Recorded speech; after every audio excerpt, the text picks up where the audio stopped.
भाग में हमने देखा। अरे ये हम कहाँ गए? ये जंगल तो बहुत हरा भरा लग रहा है। टीलू बेटा जल्दी करो, हमें नानी के घर जाना है। जल्दी करो बेटा, नहीं तो पंछी बस छूट जाएगी। थोड़ी ही देर में पंछी बस आ जाती है। लाडो और टीलू उसमें बैठकर सुंदरबन जंगल की तरफ निकल पड़ते हैं। चारों मिलकर शिकारी गिद्धों को खदेड़ देते हैं और उस तोते की जान बचाते हैं। घाव ज्यादा गहरा नहीं है, नाखून तुम्हारे पंखों को सिर्फ छू कर निकले हैं। चिंता मत करो, तुम जल्दी ठीक हो जाओगे और कुछ ही दिनों में तुम फिर से उड़ भी पाओगे। इन चारों के साथ साथ जंगल के सारे पंछी जहाज पर आने के लिए तैयार हो जाते हैं। राजा जी जहाज के मालिक को बहुत सारा अनाज दे देते हैं। अरे ये सारे पंछी जहाज में बैठकर कहाँ जा रहे हैं? लगता है कहीं घूमने जा रहे हैं। राजा जी आप तैयार हो? हाँ हम सब तैयार हैं। जहाज निकल पड़ता है। अब देखते हैं आगे। इधर लाडो अपनी माँ की देखभाल करने में व्यस्त हो गई थी। माँ ये लो, ये दवाई खा लो। पूरा जंगल एकदम खाली हो गया था। कुछ दिन सफर करने के बाद जहाज एक अनजान टापू के किनारे पर आकर रुक जाता है। अरे ये हम कहाँ आ गए? अब हम कुछ दिन इसी टापू पर बिताएंगे। आप सबको यहाँ पर बहुत मजा आएगा। अरे वाह, ये कितनी अच्छी जगह है। यहाँ की हवा कितनी फ्रेश है। मुझे तो वापस जंगल जाने का मन ही नहीं कर रहा। हाँ मीनू मौसी, मुझे भी ये जगह बहुत अच्छी लगी। कुछ दिन गुजर जाते हैं। सरदार अब हमसे भूख बर्दाश्त नहीं हो रही। सब कुछ तो हमारे प्लान के मुताबिक चल रहा है। मुझे तो उस मीनू नाम की चिड़िया को खाना है। अरे मूर्ख जरा धीरे बोल, नहीं तो कोई हमें सुन लेगा। बस अब आज रात तक का इंतजार करो। जब सब रात को खाना खाने बैठ जाएंगे, हम इन पंछियों के खाने में बेहोशी की दवाई मिला देंगे और इन्हें बंदी बना लेंगे। फिर तुम जिसे चाहो उसे खा लेना। कालू को जहाज के मालिक पर पहले से ही शक था, इसीलिए वो उसके हर हरकत पर नजर रख रहा था। वो उन दोनों की बातें पास वाले एक पेड़ के पत्ते के पीछे छुपकर सुन रहा था। तभी कालू को अचानक छींक आ जाती है। सरदार और गिद्ध कालू को देख लेते हैं। अरे मूर्खो, मेरा मुंह क्या देख रहे हो? वो सबको सच्चाई बताए उससे पहले जाकर उसे पकड़ो। गिद्ध कालू को पकड़ने के लिए उसका पीछा करते हैं। कालू अपने पंछियों के पास आकर उनको सारी बात बताने ही वाला था। तभी जहाज के सारे लुटेरे पंछी मिलकर उनको घेर लेते हैं और सबको बंदी बना लेते हैं। तुम सबको बंदी बनाने का मैंने कोई और ही प्लान सोचा था, लेकिन कोई बात नहीं। हे ऊपर वाले, ये क्या हो गया? अब सिर्फ तू ही हमें बचा सकता है। अरे बुढ़िया चुप कर। सबसे पहले तो मैं तुझे ही खाऊंगा। मेरे साथी पंछी कब से इसी पल का इंतजार कर रहे हैं।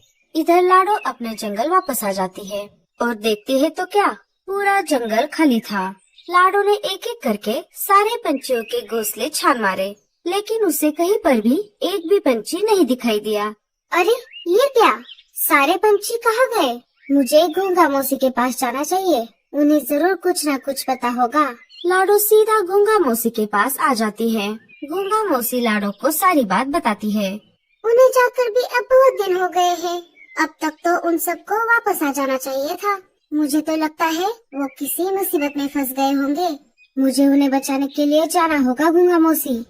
लाडो तुम अकेले मत जाओ, मेरा एक बड़े ही पक्षी दोस्त है, वो बहुत होशियार है, वो तुम्हारे साथ आएगा। ठीक है मौसी। लाडो और बड़े ही पक्षी समंदर किनारे आ जाते हैं। अब हमें यहाँ से सीधा आगे जाना होगा और उन सबको ढूंढना होगा।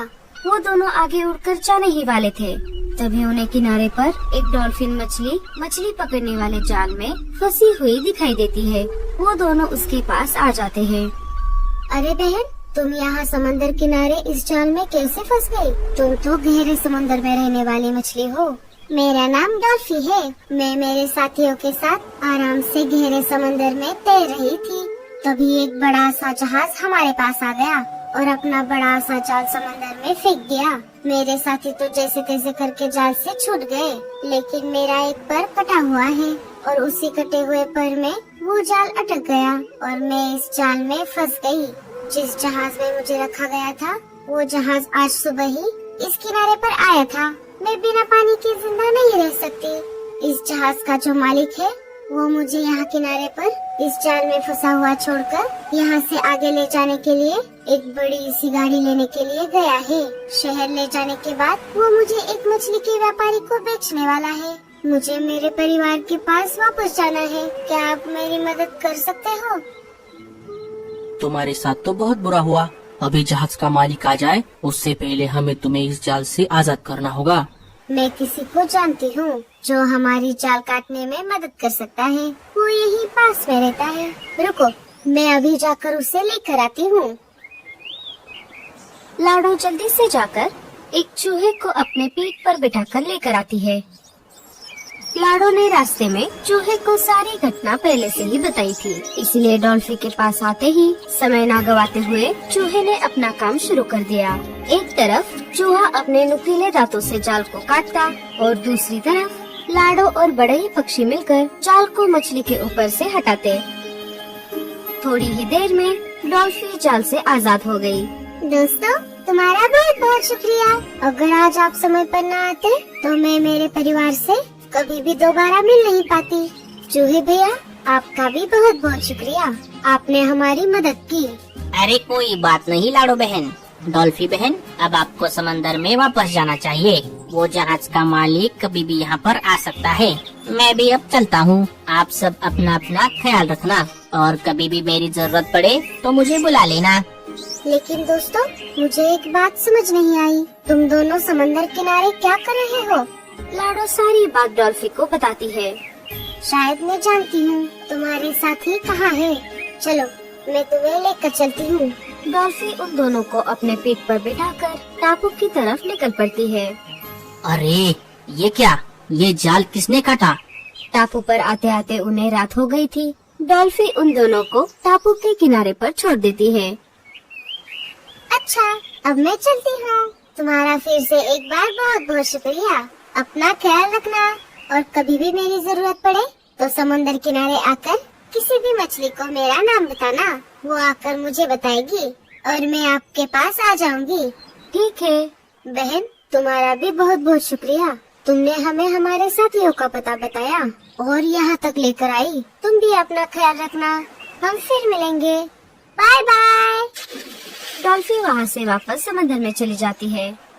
रात काफी गहरी हो गई थी और टापू पर सब तरफ अंधेरा था। वो दोनों थोड़ा अंदर आ जाते हैं। थोड़ा आगे आते ही उन्हें सारे पंछी जेल में बंद दिखाई देते हैं। दोनों उनके पास आ जाते हैं। लाडो, क्या ये तुम हो? लेकिन तुम यहाँ कैसे?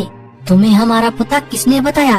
वो सब छोड़ो कालू भैया, पहले हमें यहाँ से भागने का रास्ता ढूंढना पड़ेगा।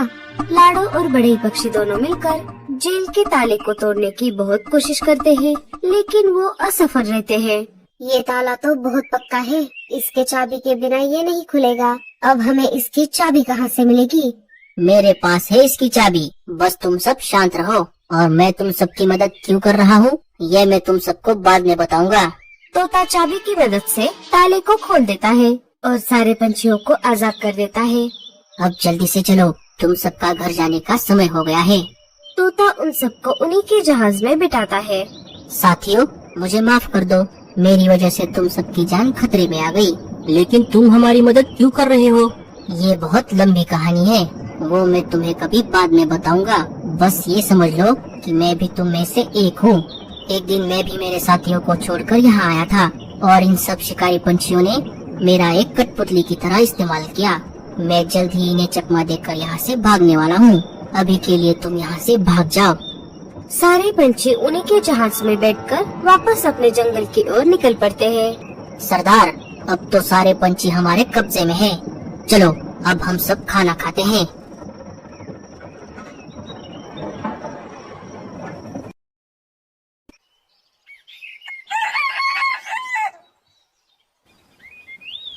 अरे ये हमारा जहाज कौन लेकर गया? अरे क्या बताऊं मालिक, उनके जंगल का एक बहुत बड़ा पंछी यहाँ उन्हें ढूंढते ढूंढते आया था और उन्हें छुड़ाकर वो हमारा ही जहाज यहाँ से लेकर चले गए हैं। मैंने उनको रोकने की बहुत कोशिश की, लेकिन उनमें से एक पंछी ने मुझे चाकू मारकर घायल कर दिया। लेकिन मालिक, आप सब अब तक कहाँ थे? जब हमने रात का खाना खाया उसके बाद का मुझे कुछ भी याद नहीं आ रहा। सारे अपने अपने जंगल वापस आ जाते हैं। क्यों मीनू मौसी, अभी भी आपको हमारे जंगल से बाहर जाना है? तो दोस्तों, कैसी लगी आपको हमारी ये कहानी? और स्टोरी अच्छी लगी तो लाइक और शेयर जरूर कर देना।